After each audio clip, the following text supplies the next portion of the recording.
En el corazón del antiguo mapa de la Ciudad de México, en una calle que alguna vez se llamó Canoa y que hoy conocemos como Donceles, bajo el número 39, se alza una fachada que engaña al ojo moderno. Es un edificio de una sobriedad imponente, piedra de tezontle rojo, cantera gris, ventanas altas y una puerta de madera que parece custodiar la entrada a un palacio o a una biblioteca nacional. Sin embargo, durante siglos, y con una furia administrativa particular entre 1880 y 1910, este edificio no fue un monumento a la belleza, sino un engranaje. Fue el Hospital del Divino Salvador, el primer manicomio de América destinado exclusivamente a mujeres. Pero decir manicomio es utilizar una máscara médica para ocultar una realidad mucho más oscura. En realidad, el Divino Salvador funcionó como una máquina de desterramiento civil. Fue el depósito donde la sociedad mexicana del Porfiriato arrojó a todas aquellas mujeres que dejaron de ser útiles o peor aún, que se volvieron incómodas.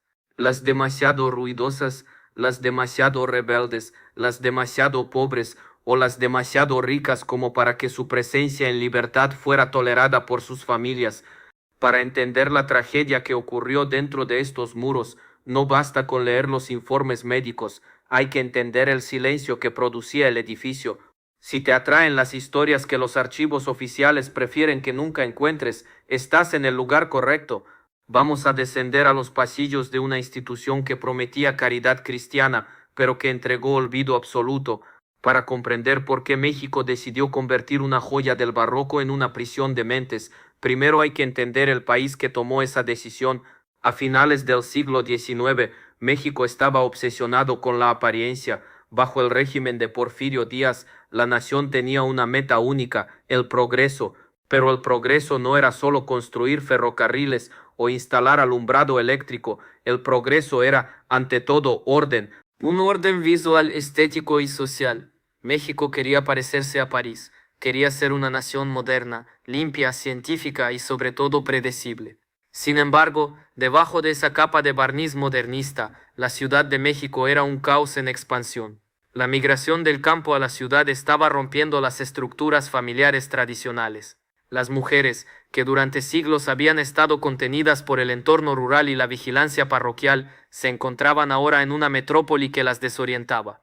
La locura femenina, que en un pueblo pequeño podía ser tratada como una excentricidad o una carga familiar, en la gran ciudad se convirtió en un problema de salubridad pública, una mancha en el cuadro perfecto del progreso porfiriano. La solución existente era el Hospital del Divino Salvador, fundado originalmente en 1700 por el carpintero José de Sayago como un acto de piedad personal para recoger a mujeres dementes de las calles. La institución fue transformada por el gobierno en un brazo del sistema de beneficencia pública. Para 1880, el hospital ya no buscaba la salvación del alma, sino la clasificación del cuerpo. La arquitectura del edificio era el primer filtro de diagnóstico.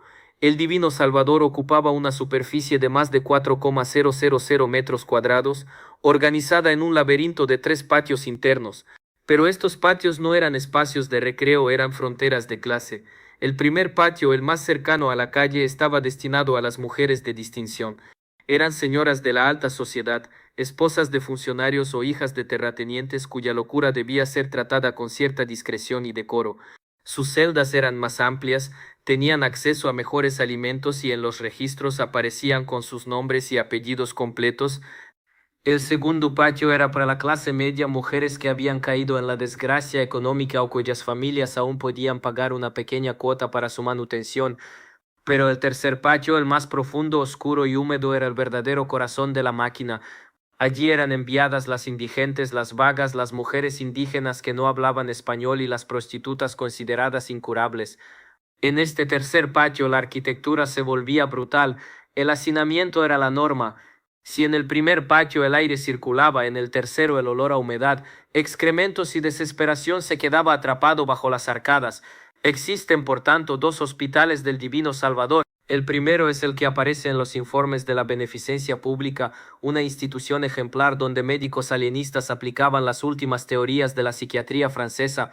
El segundo es el que existía a las 4 de la mañana en el tercer patio, donde 120 mujeres compartían un espacio diseñado para 40 y donde el único tratamiento real era el encierro hasta la muerte. La herramienta ideológica que permitió este almacenamiento humano fue un diagnóstico que hoy nos parece ridículo, pero que en 1890 era una sentencia de cadena perpetua: la histeria. En los registros del Divino Salvador, la histeria era el diagnóstico paraguas que cubría cualquier comportamiento femenino que desafiara la autoridad masculina o las normas sociales. Una mujer discutía con su marido sobre la administración de sus bienes, histeria con delirios de grandeza. Una hija se negaba a casarse con el hombre elegido por su padre, histeria con mutismo oposicionista. Una viuda joven mostraba interés por rehacer su vida amorosa, histeria erotomaníaca. La ciencia médica de la época, representada por figuras como el doctor Rafael Lavista o el doctor Secundino Sosa, proporcionó el lenguaje técnico para validar lo que en realidad era control social. La histeria no era una enfermedad del cerebro, era una etiqueta para la desobediencia, pero la tragedia del Divino Salvador tenía un componente legal que lo hacía mucho más efectivo que el Hospital de Hombres de San Hipólito. Se trataba de la patria potestad.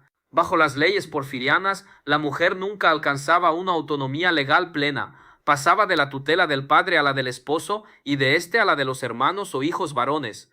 Esta estructura jurídica convirtió al hospital en una prisión civil perfecta. Para internar a una mujer en el Divino Salvador no se necesitaba una orden judicial ni un juicio. Bastaba con la solicitud del tutor, padre, esposo o hermano y el certificado de un médico de la beneficencia que a menudo ni siquiera evaluaba a la paciente más de 10 minutos. Una vez dentro, la mujer dejaba de existir legalmente. Sus bienes pasaban a ser administrados por el tutor que la había encerrado. Y lo más aterrador, para salir del hospital se necesitaba la firma del mismo hombre que había solicitado el ingreso. Si el esposo quería quedarse con la herencia de su mujer o si el padre quería ocultar el pecado de una hija, el Divino Salvador era el lugar donde los nombres se borraban y las vidas se detenían. Los informes anuales mencionaban con orgullo la paz y el orden de la institución. No mencionaban que esa paz se lograba mediante la anulación total del sujeto. En 1895, el censo del hospital mostraba una cifra inquietante. De las 312 internas, solo el 4% había sido dada de alta en un año. El resto permanecía ahí década tras década. El edificio no producía curaciones, producía permanencia. Las mujeres entraban jóvenes y envejecían entre los muros de Tezontle, viendo cómo el mundo exterior cambiaba a través de las rejas, mientras ellas se convertían en muebles vivos del Estado. El Divino Salvador era una máquina de invisibilidad. El diseño del edificio garantizaba que, una vez cruzada la puerta de la calle Canoa, la mujer fuera olvidada por su familia y por la ciudad. Los muros de 1 metro de espesor no solo contenían los gritos, contenían la verdad. El gobierno de Díaz utilizó la ciencia psiquiátrica para higienizar la sociedad. Si una mujer no encajaba en el plano de la modernidad, se la movía a un lugar donde no pudiera ser vista. En este bloque hemos establecido el escenario. Hemos descrito el edificio como una trampa y el diagnóstico como un grillete, pero para sentir verdaderamente el frío de este lugar debemos ponerle rostro a la estadística. Debemos rescatar de las cajas de cartón del archivo histórico de la Secretaría de Salud las historias que el tiempo intentó digerir. En los siguientes bloques analizaremos 3 casos específicos que resumen el horror administrativo del Divino Salvador: la esposa del funcionario que fue enterrada viva por un testamento, la joven que pagó con su razón el crimen de un embarazo prohibido y la mujer indígena que fue clasificada como idiota simplemente porque su captor no entendía su lengua. La arquitectura del silencio estaba lista. Los médicos tenían sus plumas preparadas para firmar los certificados de histeria. Las familias tenían los motivos. El Divino Salvador era el almacén de las incómodas, y sus puertas estaban a punto de cerrarse para siempre sobre miles de vidas. Es necesario conservar esta imagen, la torre de la iglesia cercana proyectando su sombra sobre el tercer patio cada tarde. Para las mujeres allí encerradas, esa sombra era el único reloj. Un reloj que no marcaba las horas de una recuperación, sino los días de un olvido que el Estado mexicano llamó durante más de medio siglo atención científica. Existían 2 hospitales, y apenas hemos comenzado a levantar las piedras del segundo. Para el año 1890, el Hospital del Divino Salvador no solo era un edificio, era una declaración de principios. Bajo la vigilancia del doctor Rafael Lavista, uno de los alienistas más respetados de México, o la institución se jactaba de haber abandonado las cadenas coloniales y los exorcismos para entrar en la era de la terapia moral y el tratamiento científico. Sin embargo, si caminamos por los pasillos de piedra fría del segundo patio, la palabra ciencia comienza a sonar como un eufemismo para el castigo. El divino Salvador no buscaba restaurar la mente de las mujeres, buscaba apagar su voluntad. El tratamiento científico en la psiquiatría porfiriana se basaba en una premisa brutal: el cuerpo debía ser dominado para que la mente pudiera ser reordenada.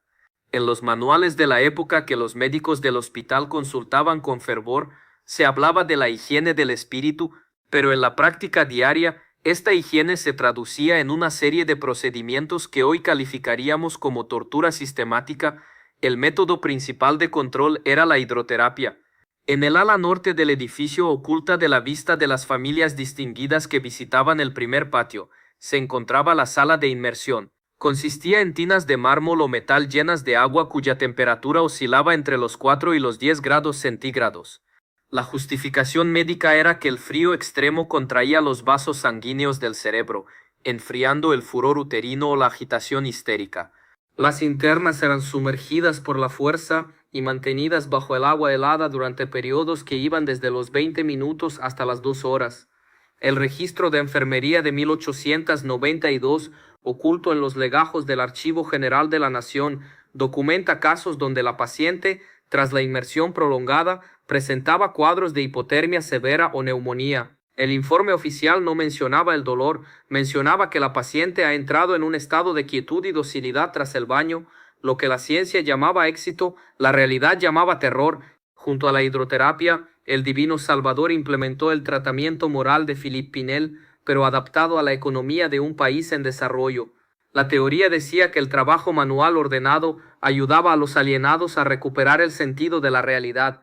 En el divino Salvador, esto se convirtió en una operación industrial de trabajo forzado. Las internas de los patios segundo y tercero no pasaban sus días en terapias de conversación, los pasaban en los talleres de costura, lavandería y panadería. La lavandería del hospital era famosa en toda la ciudad. Allí mujeres diagnosticadas con melancolía o manía lavaban, de sol a sol, la ropa blanca de otros hospitales de la beneficencia pública e incluso mantelería de oficinas gubernamentales. Trabajaban 10 horas diarias sin recibir un solo centavo. Los ingresos generados por estos talleres representaban el 15% del presupuesto operativo del hospital. El divino Salvador era un almacén, sí, pero un almacén productivo. Las mujeres eran la materia prima. Si una interna se negaba a trabajar, se le aplicaba el diagnóstico de negativismo oposicionista y se la enviaba a las celdas de aislamiento en el tercer patio. Para entender cómo esta maquinaria de ciencia y economía podía devorar a una persona sana, es necesario recordar un nombre que el registro oficial intentó convertir en una cifra: María de la Luz Escandón. María de la Luz tenía 42 años cuando cruzó la puerta de la calle Canoa el 14 de mayo de 1894. No llegó sola, llegó escoltada por 2 agentes de policía y por su esposo, un alto funcionario de la Secretaría de Hacienda bajo las órdenes directas de los científicos del régimen. María de la Luz no era una mujer de la calle, era una mujer de sociedad, educada, propietaria de una herencia considerable derivada de las haciendas de su familia en el estado de Hidalgo. Su tragedia comenzó el día en que decidió cuestionar la forma en que su esposo administraba su dote. María de la Luz, influenciada por las lecturas de los periódicos liberales y por un incipiente sentido de autonomía, exigió tener acceso a sus propias cuentas bancarias. Para el México de 1890, una mujer interesada en las finanzas no era una mujer inteligente, era una mujer sospechosa. Su insistencia fue calificada por su esposo como una alteración nerviosa inusual. El proceso de internamiento fue una coreografía legal perfecta. Su esposo convocó a un médico amigo de la familia, quien tras una charla de 10 minutos en la sala de su casa, emitió un certificado preliminar. La paciente muestra una fijación obsesiva con temas monetarios, descuida sus labores domésticas y exhibe una agresividad verbal incompatible con su sexo. Diagnóstico: histeria de carácter paranoide con delirios de autonomía. María de la Luz fue sacada de su cama a medianoche. No hubo juicio, no hubo abogado. El divino Salvador la recibió en el primer patio, el de las mujeres de distinción, pero su estancia allí fue corta. En cuanto su esposo tomó el control legal absoluto de sus bienes, las cuotas mensuales que debía pagar al hospital comenzaron a retrasarse sospechosamente. Al dejar de ser una paciente de paga, María de la Luz fue transferida del decoro del primer patio a la oscuridad del segundo.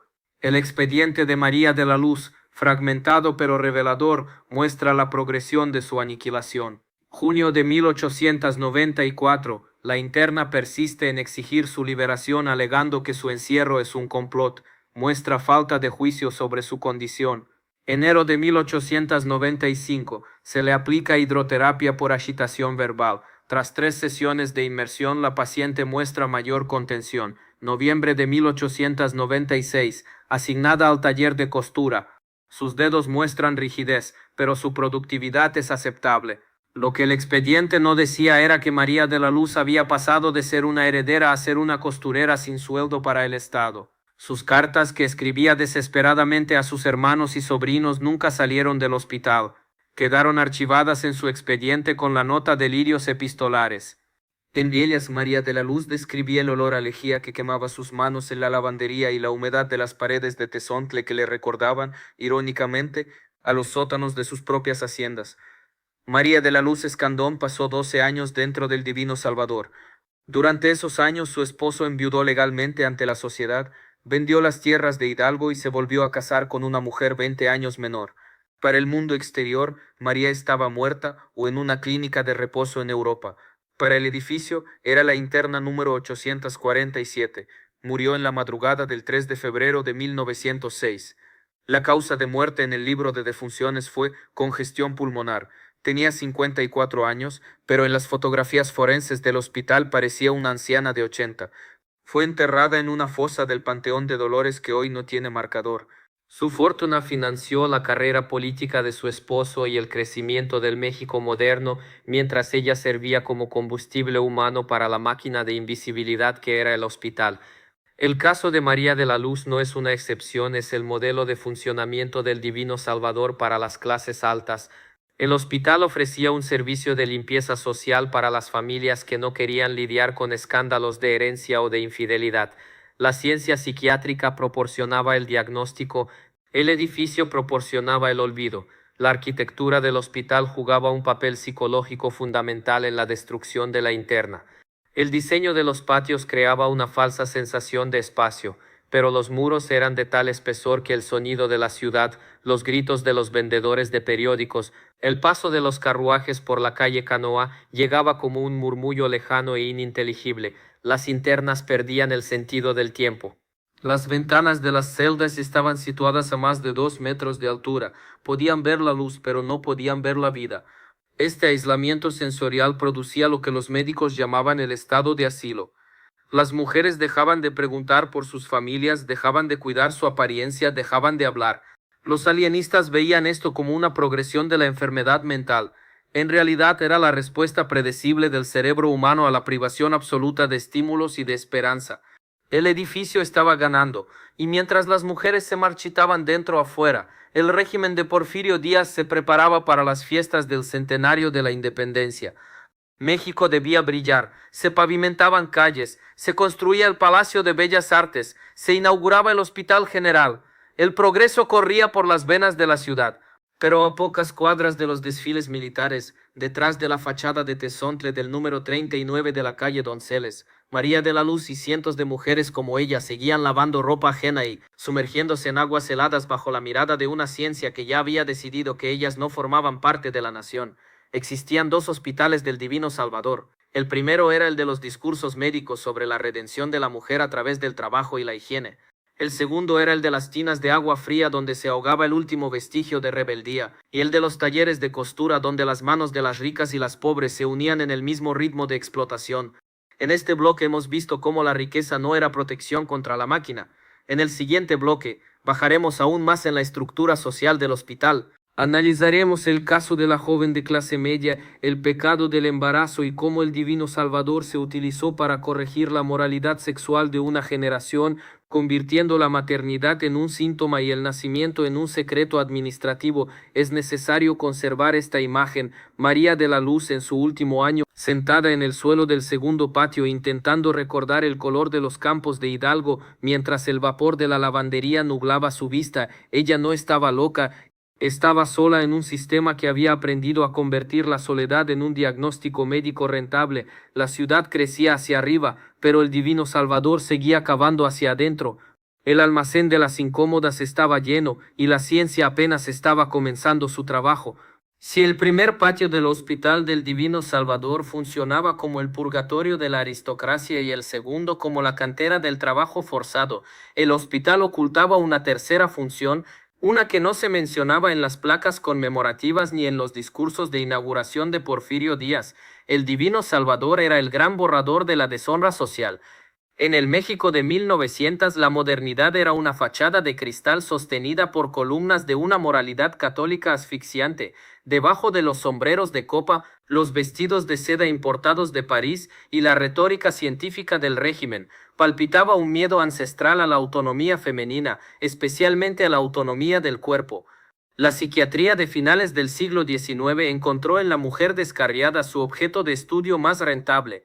Los médicos alienistas, influenciados por las teorías de la degeneración de Cesare Lombroso y las ideas sobre la debilidad mental congénita, establecieron una alianza tácita con el patriarcado mexicano.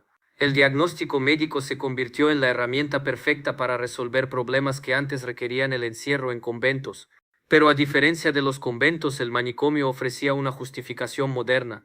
La mujer no era castigada por pecadora, era recluida por enferma. El concepto de locura moral fue el diagnóstico predilecto para este fin. Según los tratados que descansaban en las repisas del hospital, la mujer que desafiaba la autoridad del padre o del esposo, la que mostraba un deseo sexual activo o la que simplemente se negaba a aceptar su destino doméstico, padecía una anestesia del sentido moral. En este contexto, el Divino Salvador dejó de ser un hospital para convertirse en una aduana de la decencia. Era el lugar donde las familias de clase media y alta depositaban los errores que no podían permitirse exhibir en los paseos dominicales por la Alameda Central. Para entender la brutalidad de este engranaje, debemos rescatar del polvo de los estantes de la Secretaría de Salubridad un expediente que parece arder entre las manos, el de Elena Sur Pot con vía para Yertip Shortaran Prescott con vía para Vaques Fiat Shorta Pinches, Netil con Pior Face Corco par Porta Dobos Cordio Vivos Croamocoplia Stanco, era de Trudes Pocierti per Hospital que posa Clesunte Biogis Pipcos, Desunte Biogis Pipcos, Desunte Biogis. Elena tenía 19 años cuando la carroza de la beneficencia pública se detuvo frente a su casa en el elegante barrio de San Ángel el 12 de septiembre de 1902. Elena no era una indigente ni una mujer con antecedentes de delirios. Era la hija de un respetado importador de telas, una joven que hablaba francés, tocaba el piano con delicadeza y había sido educada para ser la pieza central de un matrimonio estratégico que consolidaría la fortuna familiar. Sin embargo, Elena cometió el único crimen que la ciencia porfiriana no podía perdonar. Se enamoró de quien no debía y en ese amor su cuerpo reclamó su propia historia. Cuando su embarazo se hizo evidente, la estructura del honor familiar se colapsó. Para su padre, Elena ya no era una hija, era una mancha administrativa. Un aborto era ilegal y peligroso. Esconderla en una hacienda era arriesgado debido a los chismes de los sirvientes. La solución fue el número 39 de la calle Donceles. El proceso de internamiento de Elena es un testimonio de la eficiencia del terror burocrático. El médico de cabecera de la familia, un hombre que la había visto crecer, firmó un certificado que hoy parece una sentencia de muerte civil. La paciente exhibe una excitación psicomotriz derivada de una erotomanía aguda. Su estado de gravidez es síntoma de una pérdida absoluta del juicio y una tendencia a la degradación de la especie. Se recomienda aislamiento total para evitar el contagio moral del resto de la sociedad. Elena cruzó el umbral del Divino Salvador con el nombre borrado. En el registro de ingreso fue anotada simplemente como Elena, remitida por su tutor. Se le despojó de sus vestidos de batista, se le cortó el cabello que su madre solía cepillar cada noche y se le entregó el uniforme de tela burda que igualaba a todas las internas.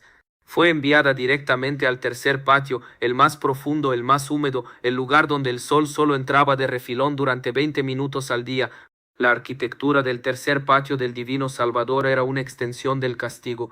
Las celdas eran pequeñas cavidades de piedra de tezontle que retenían el frío de los siglos. No había camas de hierro aquí, solo petates sobre el suelo de piedra. Elena, con 7 meses de embarazo, dormía sobre el mojo. Lo que la ciencia llamaba tratamiento para su condición consistía en una dieta de pan seco y agua, bajo la premisa de que la austeridad alimentaria calmaría los ardores del útero. El embarazo de Elena fue tratado dentro del hospital no como un proceso biológico, sino como una patología vergonzosa. El registro médico del hospital, en su entrada de octubre de 1902, es de una frialdad quirúrgica. La interna número 1024 persiste en sus delirios de maternidad, llorando frecuentemente y solicitando ver a un sacerdote. Se le aplica aislamiento en celda oscura por agitación melancólica. Elena pasaba días enteros en la oscuridad absoluta, sintiendo cómo la vida crecía dentro de ella en un lugar diseñado para la muerte en vida. El nacimiento ocurrió en la madrugada del 20 de noviembre de 1902. No fue en una sala de partos limpia ni con la asistencia de un obstetra. Elena dio a luz en el suelo del tercer patio, asistida por otras 2 internas cuyas mentes se habían perdido hacía años bajo el efecto de la hidroterapia. No hubo registro civil para el bebé. En la lógica del divino Salvador, lo que nacía de una loca moral no podía poseer derechos ciudadanos. A las pocas horas del nacimiento, mientras Elena aún sangraba y temblaba por la fiebre, ocurrió el acto final de la máquina, el robo legalizado. Un celador, siguiendo órdenes directas de la dirección, entró en la celda y arrebató al recién nacido de los brazos de su madre. No hubo despedida, no hubo nombre. El bebé fue entregado a la casa de cuna de la ciudad bajo el estigma de hijo de padres desconocidos. Elena nunca volvió a verlo. El expediente de Elena Sur muestra una transformación aterradora después de ese día. Si antes de entrar era una joven cuerda atrapada en una red de moralismo, el hospital se encargó de volver realidad el diagnóstico inicial. Diciembre de 1902, la interna muestra un mutismo absoluto, se niega a ingerir alimentos, sus ojos permanecen fijos en la puerta. Marzo de 1903, aparición de alucinaciones auditivas. Dice escuchar el llanto de un niño entre los muros de la lavandería. Julio de 1905, diagnóstico actualizado, demencia precoz incurable, la paciente ha perdido toda conexión con su entorno. Elena Sur permaneció en el Divino Salvador durante 22 años. Su padre murió en 1914, dejándola olvidada en un testamento donde sus bienes pasaron a manos de sus hermanos varones, bajo la condición de que ella fuera mantenida con el decoro necesario dentro de la institución. El decoro significaba que Elena pasó 2 décadas lavando la ropa blanca de los hoteles de la ciudad en los patios del hospital, con las manos quemadas por el jabón y la mente perdida en el laberinto del número 39 de Donceles. Murió de tuberculosis en 1924. En su acta de defunción no aparece su apellido. Solo dice Elena, interna del pabellón de incurables. Fue enterrada en la fosa común, su cuerpo mezclado con el de las mujeres que la sociedad porfiriana decidió que eran basura social. El hombre que la amó, el hijo que dio a luz, la fortuna que debió heredar, todo fue devorado por la piedra de Tezontle. El caso de Elena Sur revela la verdadera naturaleza del Divino Salvador, una institución de limpieza de linajes. El hospital ofrecía un servicio discreto a la burguesía mexicana. Si una hija era impura, si una esposa era infiel, si una hermana era rebelde, el manicomio era el lugar donde la vergüenza se convertía en diagnóstico. La ciencia médica no era el fin, era la máscara. El fin era la preservación de una estructura social que no admitía grietas. La arquitectura del hospital colaboraba activamente en este proceso de borrado. Los patios estaban diseñados para que las internas de diferentes clases nunca se mezclaran del todo, pero todas compartían el mismo destino sensorial, el olvido. El sonido constante del agua en las fuentes de los patios primero y segundo, que para los visitantes era un murmullo relajante, para las internas era el recordatorio del ruido de las tinas de hidroterapia, donde se ahogaba su voluntad. Es fundamental analizar por qué el Estado mexicano permitió esto durante tanto tiempo. La respuesta es económica. Las mujeres como Elena, una vez diagnosticadas como locas, perdían su capacidad jurídica. Sus bienes eran administrados por sus tutores, quienes a menudo pagaban pequeñas pensiones al hospital para asegurar que la interna nunca saliera. El hospital se alimentaba del dinero de las familias y del trabajo gratuito de las internas. Era un negocio redondo basado en la anulación del ser humano. Existen 2 hospitales del Divino Salvador. El primero es el de las estadísticas oficiales, donde se hablaba de casos de histeria tratados con éxito. El segundo es el de la memoria de las paredes del tercer patio, que aún guardan el rastro de las uñas de Elena Azul, rascando la piedra en busca de un hijo que nunca existió para la ley. En este bloque hemos visto cómo la moralidad sexual fue patologizada para servir al control social. Hemos visto cómo una mujer joven con toda la vida por delante fue triturada por la complicidad entre su propia sangre y la ciencia de su tiempo. En el siguiente bloque descenderemos al escalón más bajo de esta jerarquía del infierno, el caso de la mujer indígena, la que ni siquiera tenía el idioma para defenderse, y cómo el divino Salvador funcionó como un laboratorio de racismo científico, donde el color de la piel era el síntoma definitivo de la locura. Es necesario conservar esta imagen. Elena S. sentada en el borde de una tina de agua fría, mirando hacia el cielo cuadrado del tercer patio, intentando recordar el sabor de un dulce de San Ángel, mientras un médico anota en su cuaderno que su melancolía es producto de una constitución biológica degenerada. Ella no era una enferma, era una evidencia de que el progreso de México se construyó sobre el silencio forzado de sus mujeres. La ciudad afuera celebraba la llegada del siglo XX con luces y música. Adentro, en Donceles 39, el tiempo se había detenido en una noche eterna de lejía, frío y llanto robado. El almacén de las incómodas seguía recibiendo carga, y la máquina no mostraba signos de fatiga. Si el primer patio del Hospital del Divino Salvador era el lugar donde se gestionaba el silencio de la aristocracia y el segundo donde se explotaba el cuerpo de la clase media, el tercer patio, el más profundo, el más cercano a las entrañas húmedas de la tierra, era el escenario de una tragedia que la historia oficial ha borrado casi por completo. Aquí, en los confines de la calle Donceles número 39, la psiquiatría mexicana no solo funcionaba como policía de la moral, sino como brazo ejecutor de una ideología implacable, el racismo científico. Para entender el horror que habitaba en el tercer patio, debemos comprender la mente de los científicos, el grupo de intelectuales y asesores que rodeaba a Porfirio Díaz. Para ellos el progreso de México dependía de la higienización de la raza. Bajo la influencia de las teorías de Herbert Spencer y los alienistas europeos, la élite gobernante veía en la población indígena no a los herederos de una cultura milenaria, sino a un lastre biológico. En este esquema mental, la pobreza no era una circunstancia económica, sino un síntoma de degeneración hereditaria. La locura de la mujer indígena era, para los médicos del Divino Salvador, el estado natural de una raza que consideraban infantil e incapaz de adaptarse a la modernidad. El tercer patio era el receptáculo de esta creencia. Mientras las señoras del primer patio recibían dietas especiales y las del segundo trabajaban en costura, las mujeres del tercer patio, la mayoría de ellas indígenas, hablantes de náhuatl, otomí o mazahua, eran tratadas como ganado humano. En los informes de la beneficencia pública, este sector del hospital apenas se mencionaba. Era el pabellón de las indigentes, un lugar donde el diagnóstico médico se reducía a una palabra que hoy nos estremece por su carga de odio y desprecio: idiotismo. Pero lo que la ciencia llamaba idiotismo era, en la mayoría de los casos, un muro infranqueable de lenguaje y cultura.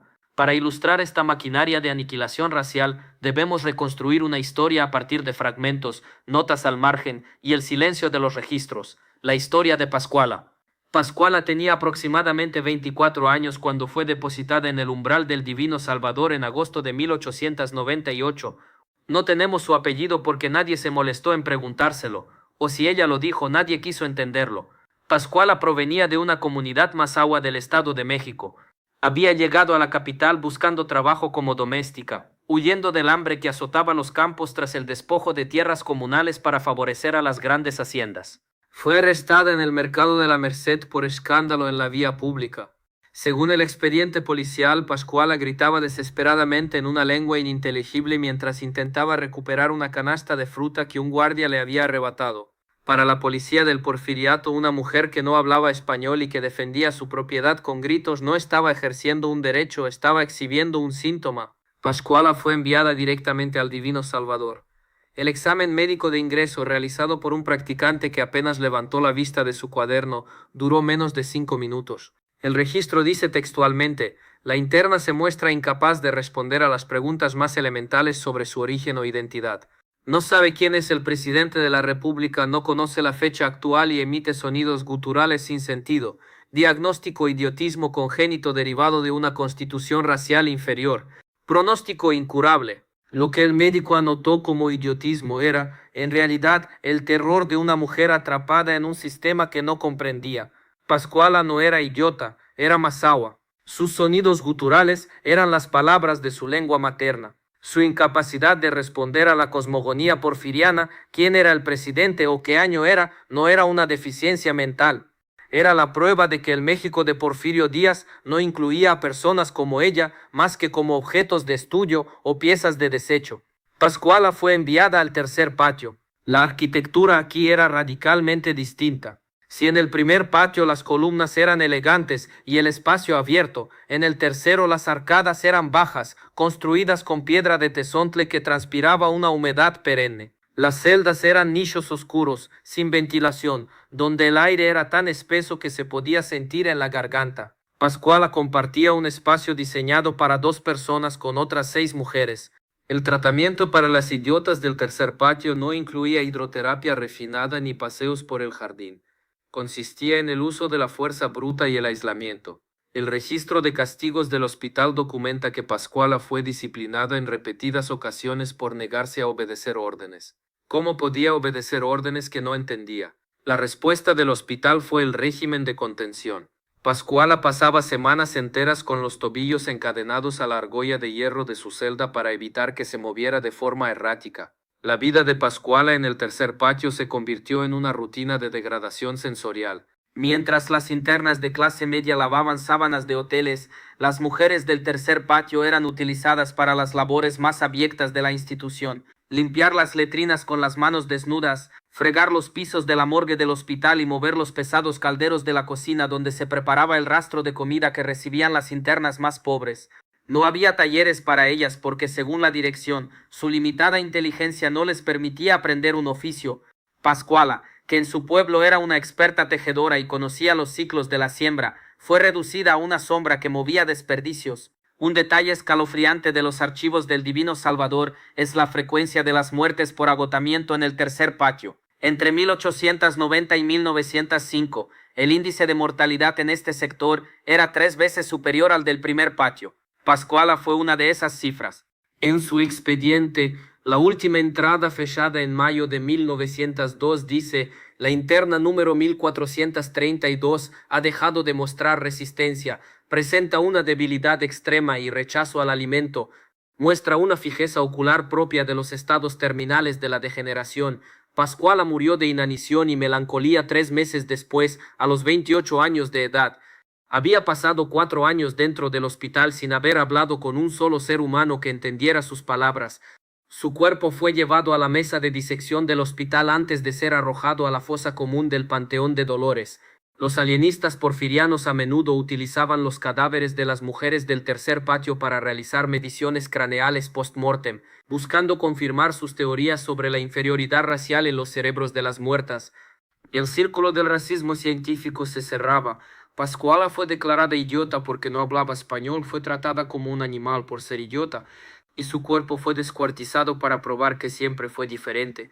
El caso de Pascuala no es único, es el testimonio de una limpieza étnica silenciosa que se llevó a cabo bajo el amparo de la psiquiatría. El Divino Salvador funcionaba como una zona de exclusión donde el Estado mexicano escondía la cara de ese otro México que no encajaba en los desfiles militares de la calle Madero. Las mujeres indígenas, las que no tenían defensores legales, las que no tenían dotes ni herencias que reclamar, eran el combustible que mantenía en marcha la economía interna del hospital. Su trabajo gratuito en las áreas más sucias permitía que el hospital ahorrara recursos que luego se invertían en mantener el decoro del primer patio. Existen, por tanto, 2 hospitales del Divino Salvador en este bloque. El primero es el que se presentaba en los congresos médicos internacionales como una instancia civilizatoria que rescataba a las mujeres salvajes de la calle para darles un entorno controlado. El segundo es el que habitaba Pascuala, un campo de concentración burocrático donde el color de la piel y el acento eran diagnósticos inapelables de locura. La arquitectura del tercer patio era en sí misma una declaración de inferioridad. Estaba situada en la parte más baja del terreno, lo que provocaba que durante las temporadas de lluvia en la Ciudad de México el agua de los patios superiores escurriera hacia allí, convirtiendo las celdas de las internas pobres en pozas de lodo y agua estancada. Los médicos rara vez bajaban al tercer patio, las evaluaciones las hacían los celadores, hombres sin educación médica que utilizaban el látigo y el agua fría como única herramienta de comunicación. Es necesario analizar la complicidad de la sociedad capitalina en este proceso. Las familias ricas de México sabían que en el tercer patio del Divino Salvador se consumían las vidas de las mujeres que antes habían sido sus criadas, sus nanas o sus vendedoras en el mercado. Pero el diagnóstico de idiotismo o imbecilidad actuaba como un anestésico moral. Si estaban allí, era porque la ciencia decía que su cerebro estaba roto, y si su cerebro estaba roto, su sufrimiento era irrelevante. En este bloque hemos descendido al sótano del racismo psiquiátrico. Hemos visto cómo el idioma puede ser una trampa y cómo la ciencia puede ser un verdugo que no utiliza guillotina, sino certificados de defunción y argollas de hierro. En el siguiente bloque saldremos de la oscuridad del tercer patio para analizar otro aspecto fundamental del hospital, la vida cotidiana de las que sobrevivían. El régimen de comidas, la higiene, el papel de las monjas que todavía tenían influencia en el orden interno y cómo la fe y la ciencia chocaban en los pasillos de Donceles 39. Debemos conservar esta imagen, Pascuala en su última noche susurrando en Mazahua a las paredes de Tezontle del tercer patio. Ella no estaba hablando sola, estaba hablando con un mundo que ya no existía para ella, intentando mantener vivo el único pedazo de identidad que el hospital no pudo arrebatarle antes de que su cuerpo se apagara. Ella era la prueba de que el progreso de Díaz era una luz que solo iluminaba a unos pocos, proyectando una sombra inmensa y helada sobre el resto. La ciudad afuera seguía construyendo sus monumentos de mármol, ajena al hecho de que, en el corazón del centro histórico, el silencio de las mujeres indígenas era la piedra angular sobre la que se sostenía el orden público.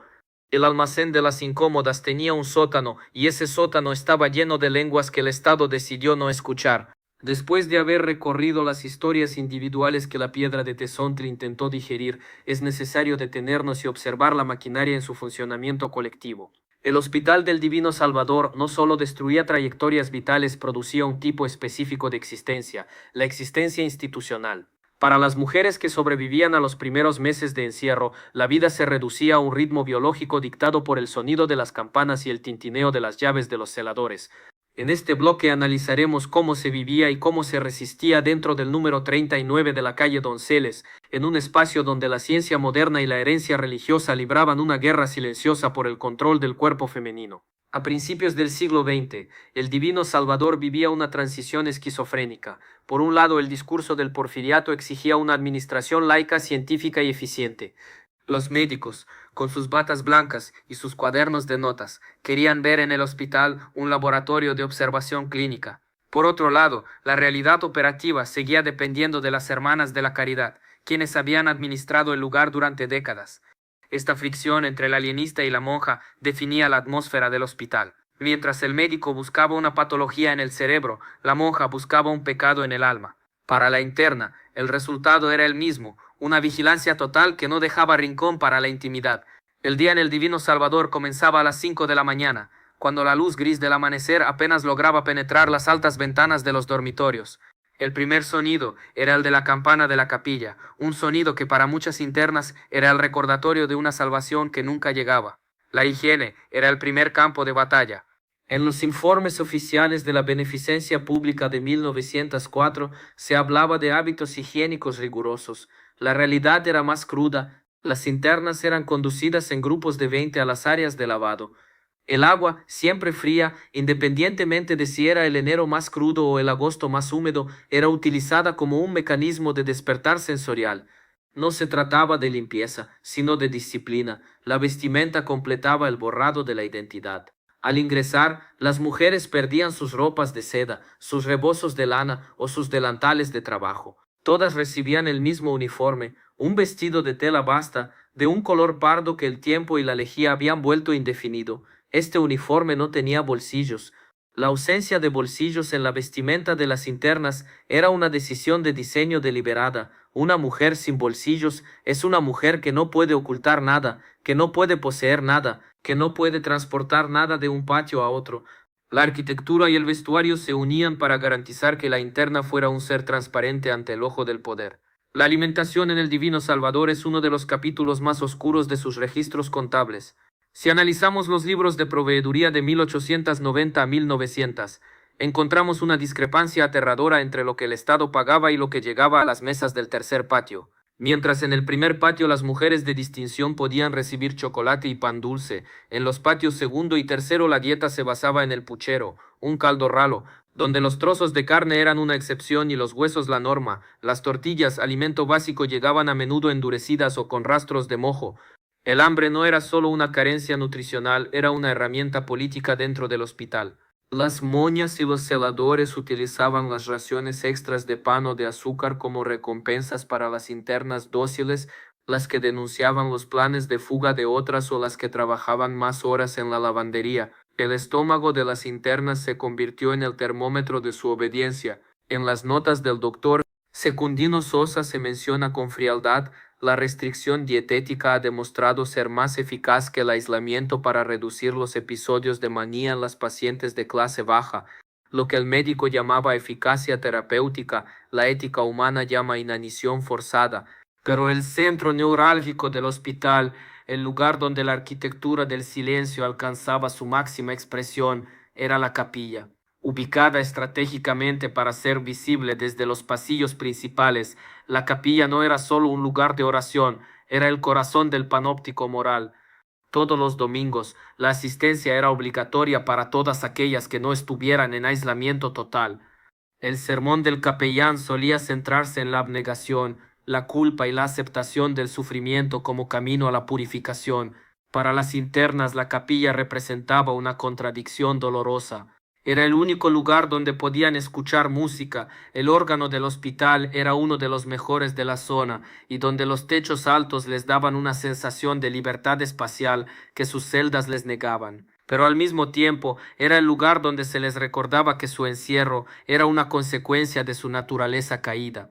El doctor Lavista apoyaba la asistencia a misa no por convicción religiosa, sino por lo que él llamaba sugestión hipnótica colectiva, que mantenía a las mujeres tranquilas durante el resto de la tarde dominical.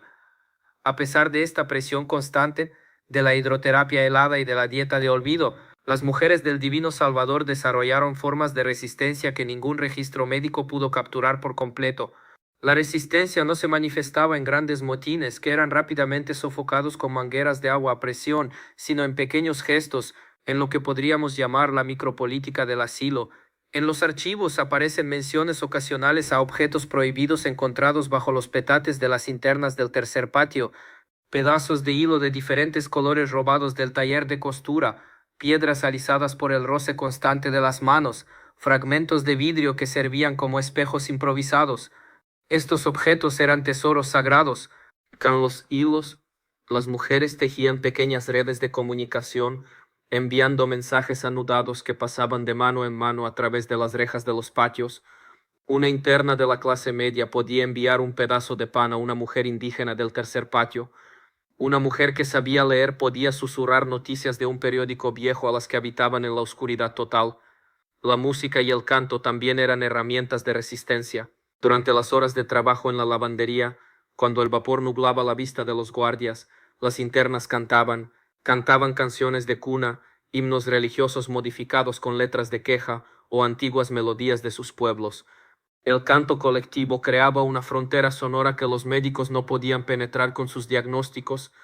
En una ocasión, en 1897, el director prohibió el canto en el segundo patio alegando que la polifonía desordenada exacerbaba los delirios auditivos.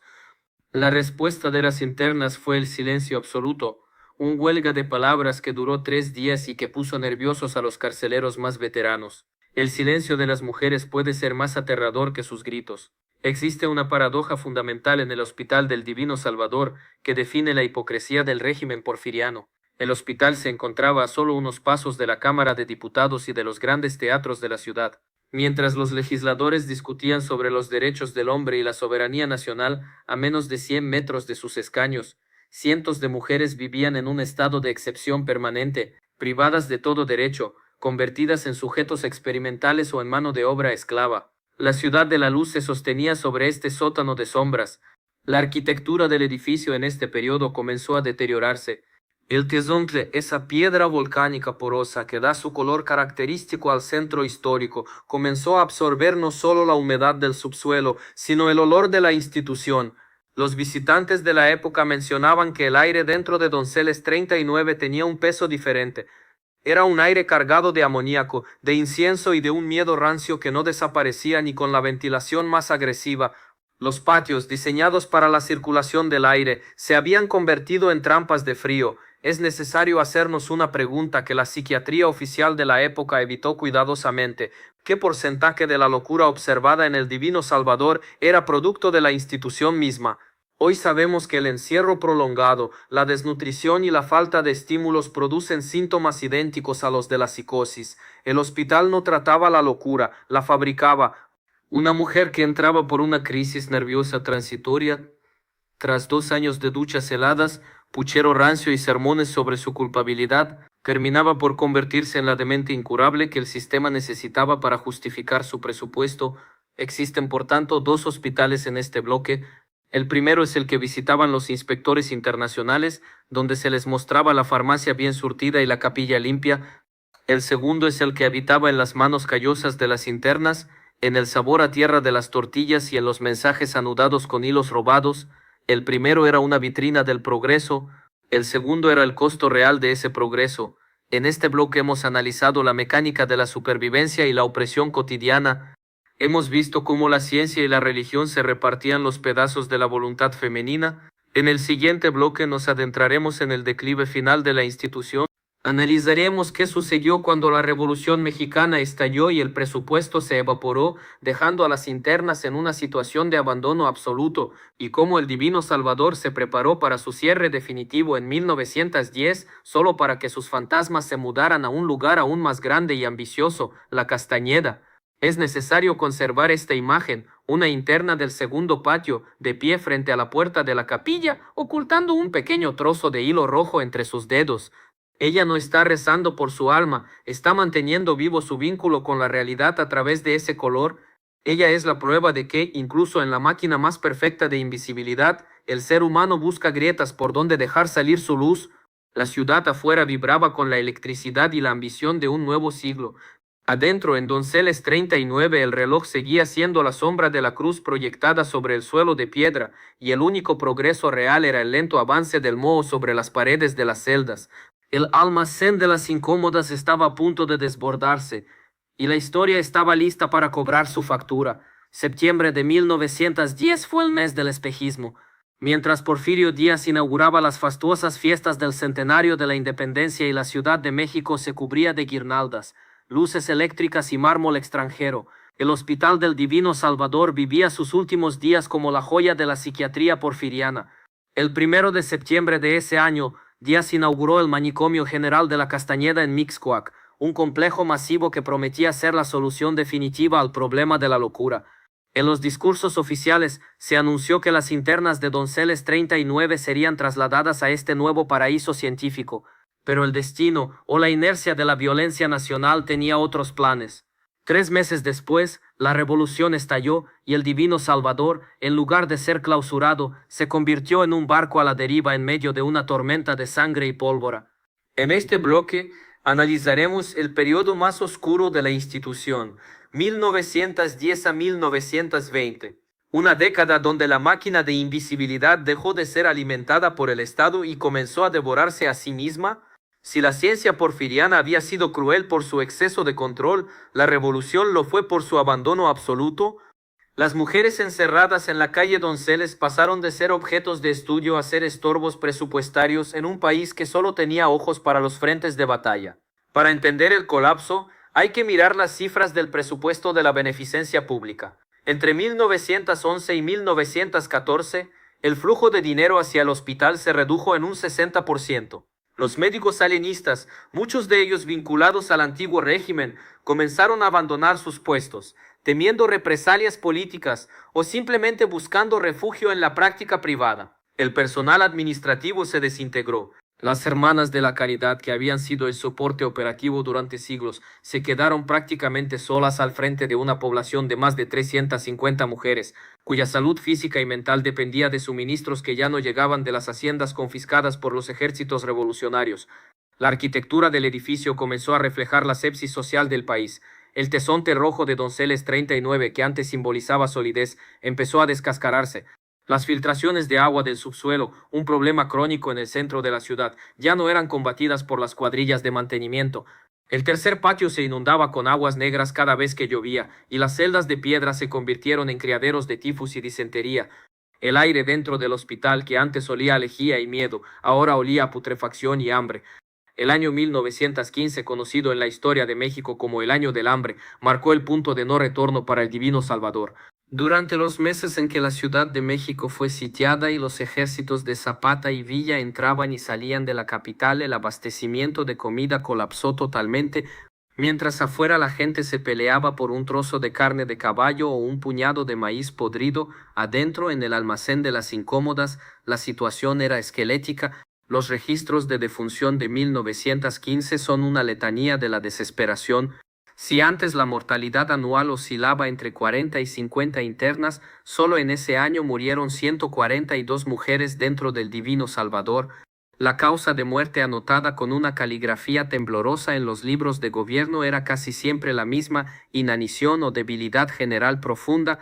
Las internas del tercer patio, las que no tenían familias que enviaran discretos cestos de comida, fueron las primeras en caer. Se documentaron casos de internas que intentaron comerse los petates de paja sobre los que dormían o que lamían la humedad de las paredes para calmar la sed. El hospital había dejado de ser una institución médica para convertirse en una fosa común techada. Es necesario rescatar una historia que resume la crueldad de este periodo, la de una interna a la que los registros llaman simplemente la muda de la revolución. Había ingresado en 1912, en medio del caos del gobierno de Francisco I. Madero. Era una mujer joven, probablemente una soldadera que había perdido el juicio tras presenciar una masacre en los campos de Morelos. Llegó sin documentos, remitida por un destacamento militar que la encontró deambulando entre los cadáveres. Durante 3 años vivió en el segundo patio del Divino Salvador sin pronunciar una sola palabra. Trabajaba mecánicamente en la cocina, incluso cuando no había nada que cocinar. En el invierno de 1915, cuando las raciones desaparecieron, la muda comenzó a mostrar un comportamiento que las monjas interpretaron como una recuperación milagrosa. Empezó a cantar. Cantaba baladas revolucionarias en medio de la noche, con una voz que, según los testimonios de los pocos empleados que quedaban, atravesaba las paredes de Tezontle y se escuchaba hasta la calle. No era una señal de curación, era el último destello de un cerebro consumido por el hambre y el trauma. Murió en diciembre de ese año, sentada en el suelo del patio central, mirando hacia la capilla vacía. Su cuerpo pesaba menos de 30 kilos cuando los camilleros de la beneficencia lo recogieron para llevarlo al Panteón de Dolores. Ella fue una de las 60,000 personas que la revolución olvidó en los manicomios del país.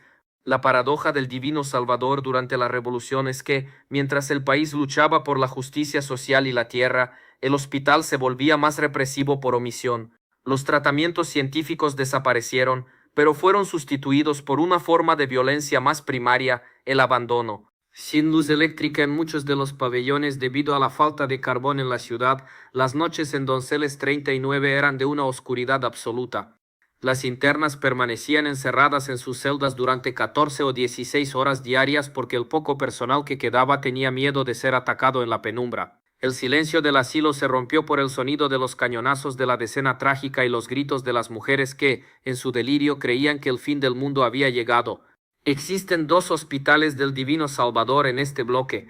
El primero es el de los informes de los gobiernos revolucionarios, que prometían una reforma integral de la asistencia pública y hablaban de la dignificación de la mujer desprotegida. El segundo es el que existía entre los muros agrietados de Donceles, donde las internas compartían el espacio con ratas y donde el agua de las fuentes se había vuelto verde y fétida. El primero era una promesa política, el segundo era una realidad biológica insoportable. En 1917, con la promulgación de la nueva Constitución, hubo un breve intento de normalizar la situación. El nuevo gobierno constitucionalista envió inspectores al hospital. El informe que presentaron es una de las piezas documentales más desgarradoras de la historia médica mexicana. Describía a mujeres cuyas ropas se deshacían en jirones sobre sus cuerpos esqueléticos, celdas donde el excremento se había secado formando capas sobre el suelo y una falta total de medicamentos básicos como el bromuro o la morfina, que antes se usaban para sedar a las pacientes más agitadas. El informe concluía que el Hospital del Divino Salvador era una amenaza para la salud pública de la capital y que su existencia era una mancha para la revolución triunfante. Sin embargo, la inercia institucional fue más fuerte que la indignación. El hospital continuó funcionando en estas condiciones deplorables durante 3 años más. ¿Por qué? Porque la Castañeda, el manicomio moderno inaugurado en 1910, estaba saturado por hombres heridos de la guerra y por la propia desorganización administrativa. El Divino Salvador se convirtió en el vertedero de las que nadie quería mover. Mover a cientos de mujeres dementes requería una logística y un dinero que el Estado prefería gastar en reconstruir ferrocarriles. En este periodo, el diagnóstico de histeria o locura moral perdió su matiz aristocrático. Ya no eran las esposas de los funcionarios las que llenaban Donceles 39, eran las viudas de la guerra, las huérfanas de los regimientos, las prostitutas desplazadas por la violencia y las mujeres que simplemente habían perdido el contacto con sus redes de apoyo familiar en el caos nacional. El hospital se convirtió en un asilo de guerra encubierto. La arquitectura del edificio, ese barroco severo de la calle Canoa, se convirtió en una trampa mortal. Las escaleras de madera estaban podridas. Las vigas de los techos cedían bajo el peso de la humedad acumulada. Se prohibió el acceso al piso superior de algunos pabellones por miedo a derrumbes. Las internas vivían ahora en los pasillos de la planta baja, apiñadas, viendo cómo su antiguo mundo se desmoronaba literalmente sobre sus cabezas. Es fundamental entender que este abandono no fue accidental, fue una decisión política. En la lógica de la reconstrucción nacional postrevolucionaria, los enfermos mentales eran considerados no ciudadanos, no votaban, no peleaban, no cultivaban la tierra. En un país que buscaba desesperadamente la utilidad, la mujer loca era la máxima representación de lo inútil. Donceles 39 fue el lugar donde el Estado guardó esa inutilidad hasta que la vergüenza fue demasiado grande para ser ignorada. En este bloque hemos visto el paso de la crueldad científica a la crueldad del abandono. Hemos visto cómo la revolución en su camino hacia la modernidad pisoteó los restos de una institución que ya no podía sostener sus propias mentiras. En el siguiente bloque analizaremos el acto final, el cierre definitivo de la sede de Donceles en 1920 y el traslado masivo de las supervivientes a la Castañeda. Veremos cómo se desmantela un hospital de 3 siglos de antigüedad y cómo las internas, cargando sus pocas pertenencias en cestos de mimbre, cruzan la ciudad para entrar en una máquina de olvido aún más perfecta. Debemos conservar esta imagen: una monja del Divino Salvador en 1916, repartiendo una sola tortilla entre 3 mujeres en el patio central, mientras al fondo, el mojo sube por las columnas de cantera como si intentara asfixiar el edificio.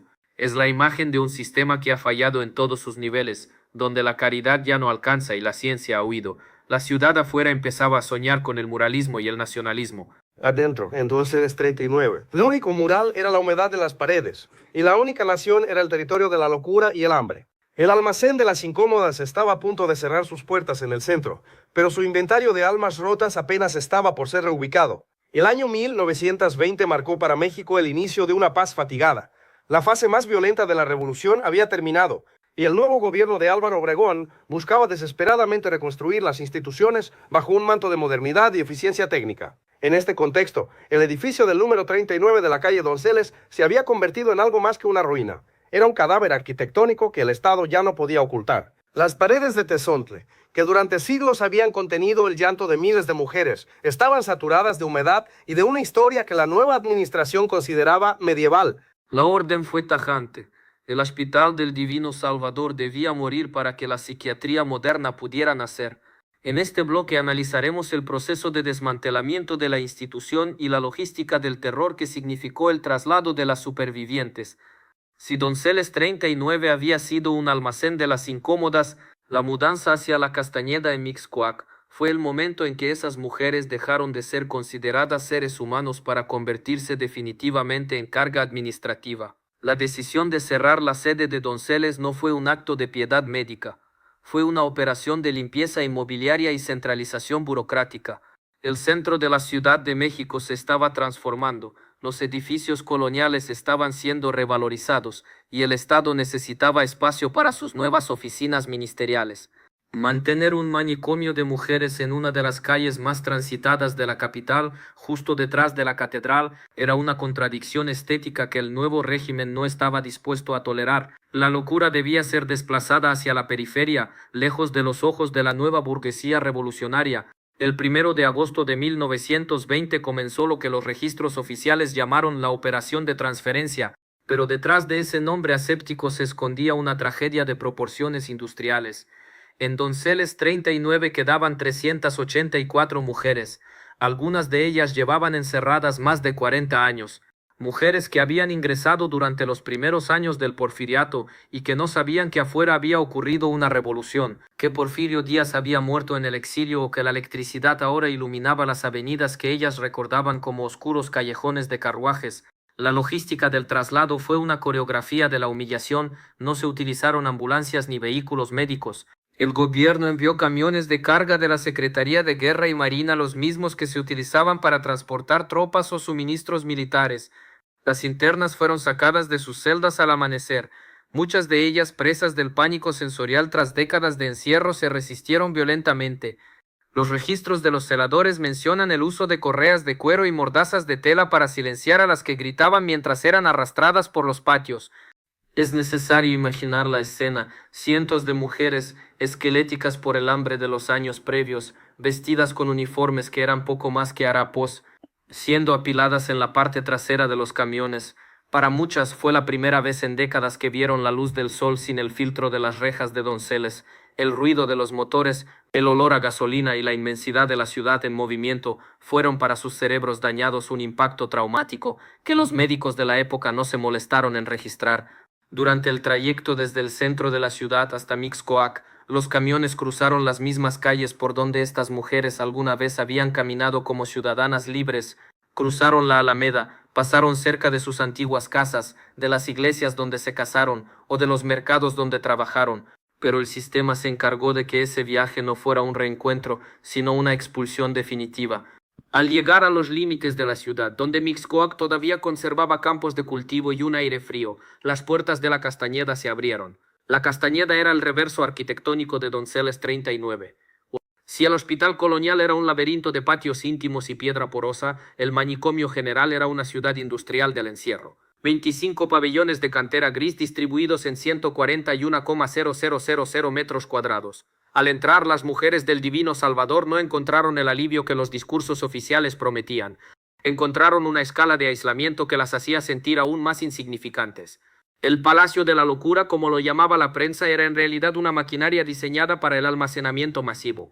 Un detalle burocrático de este traslado revela la profundidad del borrado de identidad, la pérdida de los expedientes.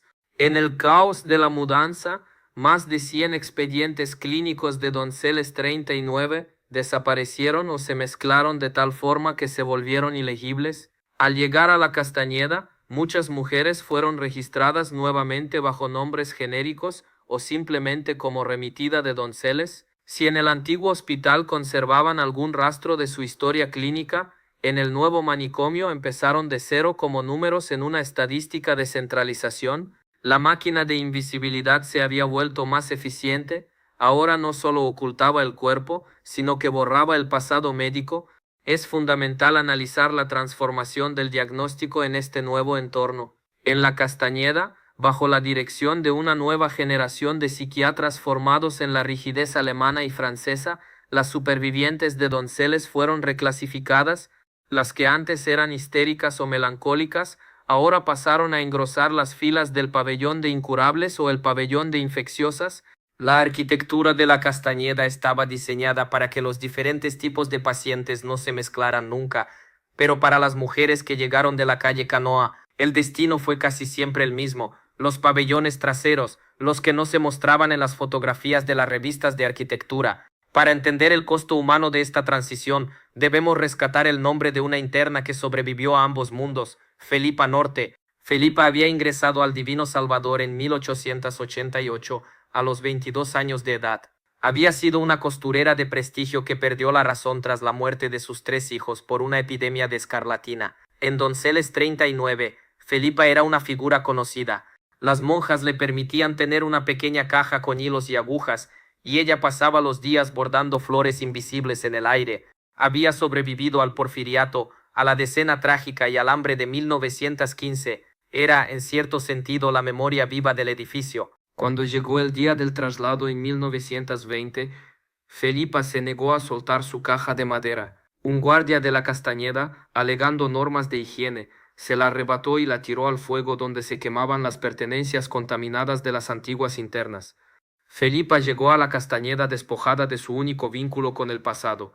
En el nuevo pabellón de concreto y techos altísimos de Mixcoac, Felipa dejó de bordar. El diagnóstico en su nueva ficha de ingreso fue demencia senil con estado catatónico. Murió 2 meses después del traslado. La causa oficial, falla multiorgánica. La causa real, el edificio de la Castañeda no tenía rincones donde esconder la tristeza, y Felipa no pudo sobrevivir a la escala industrial del olvido. El cierre de Donceles 39 fue también el fin del papel de las órdenes religiosas en la psiquiatría femenina de México. Con el traslado a la Castañeda, la administración pasó a ser puramente laica y estatal. Las moñas, que con todas sus fallas representaban un vínculo humano y emocional con las internas, fueron sustituidas por enfermeros y celadores estatales entrenados en la disciplina carcelaria. El Hospital del Divino Salvador, con su nombre cargado de piedad cristiana, desapareció. Lo que quedó fue el Departamento de Mujeres del Manicomio General. La transición de la caridad a la estadística se había completado. Existen 2 hospitales en este bloque de cierre. El primero es el de la memoria de la calle Donceles, un edificio que, una vez vacío, fue rápidamente remodelado para borrar el rastro de las celdas. Se pintaron las paredes, se desinfectaron los patios y el número 39 se convirtió en una oficina de correos y luego en un archivo. El segundo es el Hospital Fantasma, que viajó en los camiones de carga hacia Mixcoac, una población de mujeres rotas que llevaron consigo el estigma del siglo XIX hacia el corazón del siglo XX. La arquitectura de Donceles 39, una vez liberada de sus internas, reveló sus secretos. Durante las obras de remodelación en la década de 1920, se encontraron inscripciones rascadas en la piedra detrás de las capas de cal, nombres, fechas, cruces y súplicas de libertad que habían permanecido ocultas bajo la mirada de los médicos y las monjas. Esos mensajes fueron cubiertos con cemento nuevo. El Estado no solo quería mover a las locas, quería borrar la evidencia de que alguna vez estuvieron allí. Es necesario hacernos una pregunta incómoda sobre este proceso. ¿Por qué el traslado no fue el momento de liberar a las mujeres que claramente no estaban enfermas? Los archivos muestran que no hubo ninguna comisión de revisión de casos durante el traslado de 1920. El objetivo no era la justicia sino la mudanza. El Estado simplemente reubicó sus inventarios. Una mujer que había sido encerrada injustamente por un esposo celoso en 1895 simplemente continuó su sentencia en un edificio más grande en 1920. La inercia burocrática fue más fuerte que el sentido común. En este bloque hemos presenciado la agonía del Divino Salvador y el nacimiento del gigante de Mixcoac. Hemos visto cómo la identidad femenina fue triturada en el engranaje de una mudanza militarizada y cómo la ciencia se preparó para una nueva etapa de almacenamiento masivo. En el siguiente y último bloque analizaremos el legado de este lugar, qué pasó con el edificio de Donceles 39, qué queda hoy de la memoria de esas mujeres y, sobre todo, plantearemos la pregunta final: ¿ha dejado México realmente de construir almacenes para sus incómodas? ¿O simplemente hemos cambiado el tezontle por otras formas más sutiles de desaparición civil? Debemos conservar esta imagen.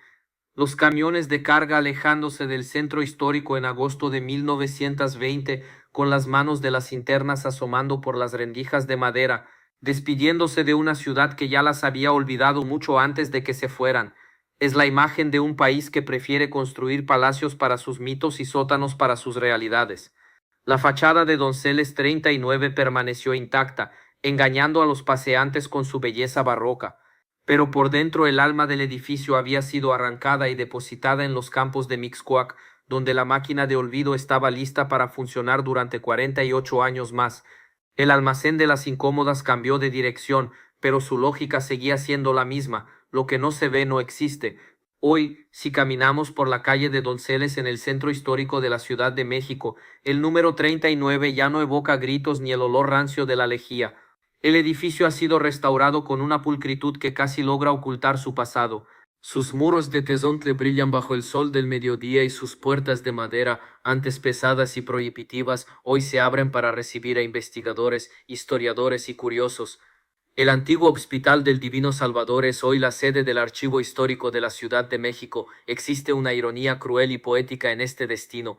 el lugar que durante 2 siglos y medio fue diseñado para borrar las identidades de las mujeres, para sepultar sus nombres y sus historias bajo diagnósticos de histeria y locura, es hoy el almacén donde se custodia la memoria oficial de la capital. En este bloque final analizaremos el legado de la máquina de invisibilidad y buscaremos las respuestas que quedaron suspendidas en el aire de sus patios. Porque aunque el edificio haya cambiado de función, la arquitectura del silencio sigue allí y las preguntas sobre lo que ocurrió dentro de Donceles 39 siguen interpelando al México moderno.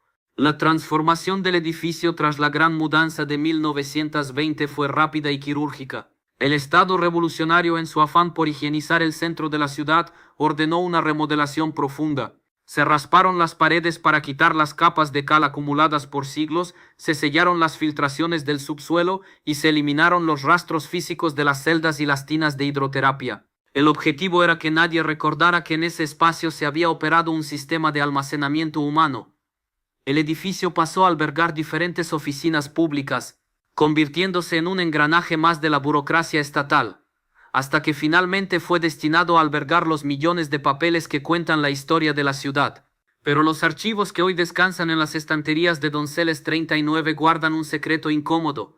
Entre los planos de la ciudad, las actas de cabildo y los registros de obras públicas se encuentran también los legajos de la beneficencia pública. Si uno busca con paciencia puede encontrar las listas de ingresos, los libros de defunciones y las notas manuscritas de los médicos alienistas que recorrieron esos mismos pasillos hace más de un siglo. Es una paradoja arquitectónica, el papel tiene hoy más derechos y mejor protección dentro de estos muros de los que jamás tuvieron las mujeres que vivieron y murieron en ellos. Los documentos están clasificados, protegidos de la humedad y la luz, tratados con una dignidad que a María de la Luz, a Elena Sur y a Pascuala les fue negada sistemáticamente.